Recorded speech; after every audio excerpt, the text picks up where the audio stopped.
Bienvenido, bienvenida a Fish and Fins, mi canal de divulgación económica útil en YouTube. En este vídeo voy a compartir mis 5 sobre herencias en España, mis 5 preguntas y 5 respuestas sobre cómo funcionan las herencias en nuestro país, que espero que nos ayuden a entenderlas mejor. La primera pregunta es, ¿influye estar o no casado? Y la respuesta es que sí. En diferentes puntos del proceso hereditario, esta circunstancia puede presentar influencia.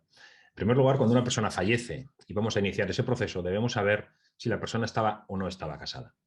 En caso de estarlo, debemos conocer en qué régimen económico matrimonial lo estaba.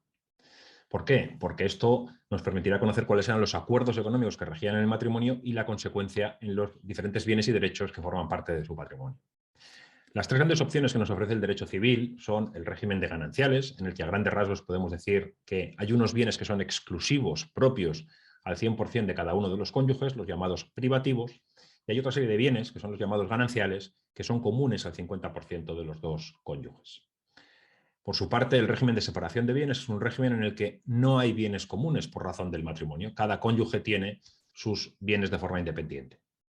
Y el tercer régimen es el de participación en beneficios, que es el menos usado, el menos conocido, y que básicamente funciona mientras dura el matrimonio como una especie de separación de bienes, pero al concluir el matrimonio puede haber un trasvase de bienes de un cónyuge hacia el otro. Acabamos de decir que el régimen de participación en beneficios, del que probablemente no hubieses oído hablar nunca, es el menos conocido y el menos utilizado en nuestro país. ¿Y por qué razón? Pues porque las diferentes comunidades autónomas de nuestro país, cuando 2 personas contraen matrimonio, si no dicen nada de forma expresa, es decir, si no se pronuncian sobre qué régimen económico matrimonial quieren, pues por defecto les asignan uno. En el caso de las comunidades sombreadas en verde oscuro en el mapa de la pantalla, si 2 contrayentes en esas comunidades no dicen nada, se les asigna por defecto el régimen de gananciales. Y las comunidades sombreadas en verde clarito, si los contrayentes en el momento de contraer matrimonio no dicen nada, pues por defecto se les aplica el régimen de separación de bienes. Para acabar este punto de los regímenes económico-matrimoniales, solamente decir que, por supuesto, pueden ser modificados, se puede cambiar a lo largo de la vida del matrimonio a través de lo que se conocen como las capitulaciones matrimoniales, es decir, un acuerdo entre los cónyuges para pasar de un régimen a otro. Sea como fuere, lo que nos interesa en este momento, una vez que uno de los cónyuges ha fallecido, es disolver, extinguir el régimen económico matrimonial. Es decir, delimitar con claridad qué bienes son del cónyuge sobreviviente, de la persona que no ha fallecido, cuál es su patrimonio, y aquellos otros bienes o derechos que forman parte del patrimonio de la persona que ha fallecido, que son los que acabarán componiendo su herencia. ¿Y qué conforma esa herencia? Como dice esta segunda pregunta, ¿qué forma la masa hereditaria? Pues la masa hereditaria, que son el conjunto de bienes y derechos con contenido económico a repartir entre los herederos, está conformada pues, por esos bienes y derechos que pertenecían a la persona fallecida. En el caso de que estuviese casada, una vez disuelto el régimen económico matrimonial, pues los que fueran de su exclusiva propiedad. Y en el caso de la persona que no estaba casada, pues como tenía el patrimonio a nivel individual, pues los bienes y derechos que conformasen su patrimonio. Sea como fuere, esos bienes y derechos con contenido económico, donde podemos encontrarnos viviendas, locales, coches, joyas, cuentas corrientes, fondos de inversión, acciones, etcétera, son los que habrá que repartir entre los herederos. Aquí en este punto es conveniente resaltar que hay alguna especialidad en relación a los planes de pensiones y a los seguros de vida. Los planes de pensiones y los seguros de vida son productos que no siguen las mismas reglas que vamos a ver a continuación, que van un poquito al margen, por decirlo de una manera, en el reparto. Pues una vez que tenemos delimitados los bienes y derechos con contenido económico de la persona fallecida, es decir, los que hay que repartir, nos surge esta tercera pregunta. Si no hay testamento, ¿qué? ¿Qué ocurre si la persona fallecida no tenía testamento? En este punto lo primero que hay que tener en cuenta es que hacer o no hacer testamento es algo potestativo, no es obligatorio. Con lo cual, en el caso de no tener testamento, la ley dice que se procede a la sucesión intestada, sin testamento, ab intestato, igual lo has oído en alguna ocasión denominar. Es decir, se aplican las normas que la ley establece para estos casos. La primera pregunta que tenemos que hacernos es, ¿la persona fallecida tenía hijos? Porque si los tenía, si tenía hijos, serán estos los que hereden. y los que hereden a partes iguales. Si tenía hijos o descendientes, este sería el caso, por ejemplo, de que uno de los hijos hubiese muerto anteriormente, dejando descendientes. Pues estos descendientes, que serían nietos de la persona que ahora fallece, heredarían el lugar de su progenitor, de su padre o de su madre, muerto anteriormente. Este caso, que es el más habitual en nuestro país, el de una persona que fallece sin testamento y tiene hijos, lo que significa es que los hijos, o los descendientes en su lugar, heredan a partes iguales los bienes y derechos de la persona fallecida. Aquí hay que considerar que en el caso de que hubiese viudo, cónyuge viudo, pues este cónyuge viudo tendría derecho en usufructo, es decir, tendría derecho a usar y disfrutar una tercera parte de los bienes mientras viva, en usufructo vitalicio. En el otro caso, es decir, en el caso de que la persona fallecida no tuviera hijos o descendientes, pues aquí la cosa se complica un poco más. Se complica un poco más por razón de las diferentes autonomías que tenemos en nuestro país y las competencias que en materia de derecho civil y en cuestión de herencias tienen algunas de ellas. Es decir, para saber quién heredaría en este caso, deberemos aplicar la normativa de la comunidad autónoma que corresponda a la vecindad civil que tenía la persona fallecida. Tenemos que saber que en nuestro país hay diferentes legislaciones civiles en materia de herencias. Tal como veis en pantalla, las comunidades autónomas sombreadas en azul oscuro son aquellas donde se aplica el Código Civil español. Y las comunidades sombreadas en azul clarito, en este caso Galicia, País Vasco, Navarra, Aragón, Cataluña y Baleares, son aquellas que tienen competencias propias en materia de legislación de derecho civil y en este caso de herencias y de herencias sin testamento. Bueno, pues se aplicará la normativa que corresponde a la comunidad autónoma donde tenía la vecindad civil, donde residía a efectos de vecindad civil la persona fallecida. Vamos a poner el ejemplo de aquellas comunidades autónomas que son las mayoritarias en número y en población en nuestro país, que son donde se aplica el Código Civil, las sombreadas en azul. En el caso de una persona que fallece sin testamento y sin tener hijos o descendientes, pues el Código Civil establece que primero heredarán los padres o ascendientes, abuelos, si los padres han fallecido.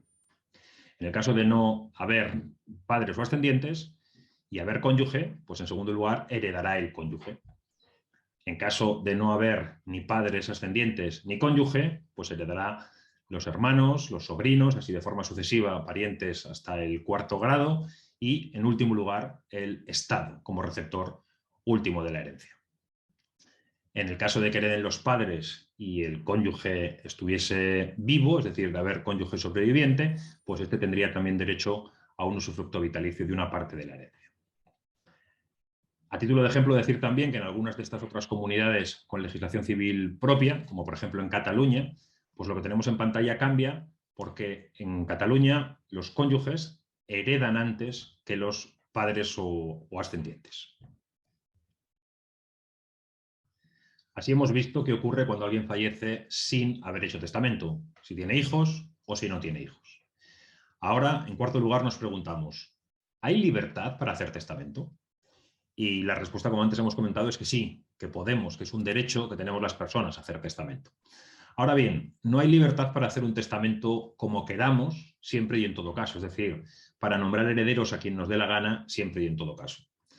Por eso, lo primero que tenemos que hacernos, lo primero que nos tenemos que plantear cuando una persona ha fallecido con testamento, es decir, que ha hecho testamento, es saber si tenía herederos forzosos, es decir, si la ley civil que le fuese de aplicación establecía que debía dejar unos bienes o una parte de sus bienes a unas personas concretas, denominados herederos forzosos.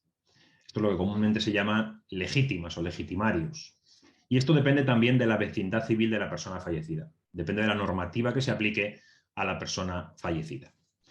Como veis en pantalla, en ese conjunto de comunidades autónomas que antes hemos visto que aplican el derecho civil, el Código Civil español, sombreadas en azul oscuro, y el resto en azul clarito, que tienen legislación civil propia y específica, pues en este punto pueden establecerse significativas diferencias respecto a la existencia o no existencia de herederos forzosos. Vamos a poner el ejemplo que hay en pantalla, que aplica en el Código Civil español para el caso de tener hijos. Pues los hijos son herederos forzosos, son legitimarios, tienen derecho a que por lo menos reciban 2/3 partes de la herencia. Esto significa que la herencia de la persona fallecida se debe dividir en 3/3 y 2 de ellos deben ir a los hijos. El primer tercio es lo que se denomina, en pantalla podéis ver, como legítima estricta, y esta tercera parte de la herencia se debe repartir entre los hijos a partes iguales.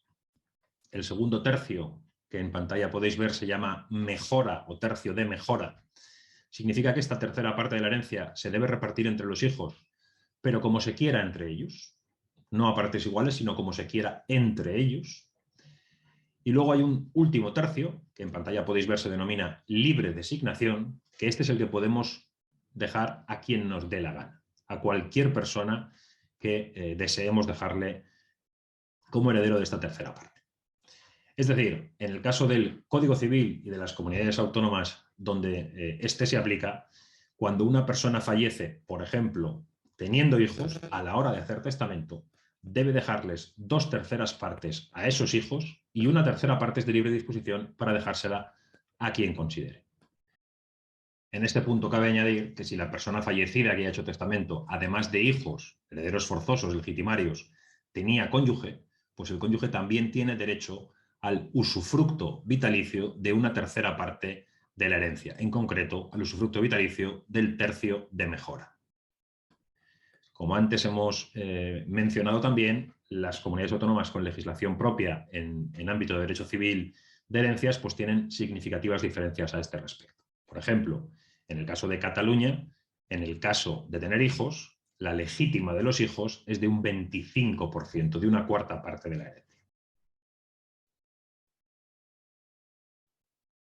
De esta forma tenemos que saber si la persona que había hecho testamento tenía o no tenía herederos forzosos. Es decir, si el Código Civil o cualquiera de las legislaciones civiles aplicables en función de la comunidad autónoma establecía unas personas como herederas forzosas o no lo hacía. Si la persona que ha hecho testamento no tenía herederos forzosos porque la legislación civil no los contemplaba, lo cual en nuestro país ocurre en el caso de Navarra. En el caso de Navarra no hay legitimarios, es decir, hay libertad para establecer el testamento como se quiera. O la persona fallecida que ha hecho testamento no tenía herederos forzosos porque, por ejemplo, no tenía hijos, y aunque el Código Civil marque los hijos como legitimarios, si esa persona no tiene hijos, pues no tiene herederos forzosos. Pues en este caso, pues se aplica lo que esta persona haya designado en su testamento de forma libre, es decir, heredarán las personas que libremente ha designado en su testamento. Por el contrario, si la persona fallecida tenía herederos forzosos, es decir, se le aplicaba una normativa civil que establecía a determinadas personas como herederos forzosos, pues habrá que ver si el testamento que esta persona hizo respetaba esas previsiones normativas, es decir, respetaba el reparto obligado por la normativa civil. En caso de que no lo hiciera, si hubiese reclamaciones, habría que interpretar ese testamento de forma que respetase las previsiones de los herederos forzosos y de los legados. Si el testamento que esta persona hizo respetaba el reparto marcado, obligado por la legislación civil aplicable en cuanto a herederos forzosos, es decir, daba sus legítimas o más a los herederos forzosos, pues se aplica lo que esta persona había recogido en su testamento. Con esto llegamos a la quinta y última pregunta. ¿Heredar paga impuestos? Y nos podemos imaginar la respuesta. Después de todo este proceso largo, en ocasiones complicado, con diferentes normativas involucradas, las personas que finalmente heredan bienes o derechos de la persona fallecida, en cualquiera de las vías, deben hacerse cargo de las obligaciones tributarias que llevan aparejadas, fundamentalmente en el ámbito del impuesto sobre sucesiones y donaciones para el grueso de bienes y derechos de la herencia, también de las obligaciones derivadas de la plusvalía municipal, el impuesto sobre el incremento de valor de los terrenos de naturaleza urbana, para el caso de que se reciban en herencia bienes inmuebles de naturaleza urbana, o también en el ámbito del IRPF, para el caso de que se perciban prestaciones de un plan de pensiones. En todos estos casos, el proceso hereditario no ha acabado, puesto que a estas personas, a los herederos, les queda todavía la liquidación de los diferentes impuestos.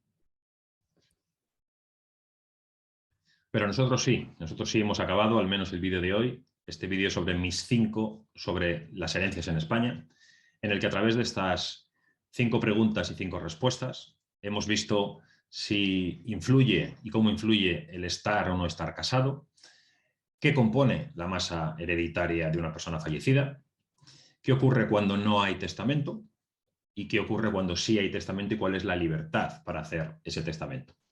Y por último, hemos visto que este proceso ya de por sí largo, complicado, con diferentes normativas y cuestiones involucradas, pues no concluye aquí y que el proceso continuará, lo mismo que continuará otro vídeo que hablará sobre mis 5 y los impuestos de las herencias, con la liquidación de las obligaciones tributarias de la persona fallecida. Espero y deseo que, más allá de lo complicado del proceso hereditario en nuestro país, este vídeo te haya aportado algo de luz, te haya ayudado a entender mejor algunas cuestiones relacionadas con las herencias. Ojalá te haya resultado interesante y, en definitiva, te haya resultado de alguna utilidad. Si así ha sido, no dudes en dejar constancia de ello. Regálame un like, los vídeos del futuro lo agradecerán. No dudes en compartir este vídeo o cualquier otro con personas de tu entorno, en tus redes, que consideres que les puede aportar alguna cosa. Y tampoco dudes en suscribirte a mi canal si quieres seguir recibiendo actualizaciones o vídeos con contenidos parecidos a este. Muchas gracias por tu atención.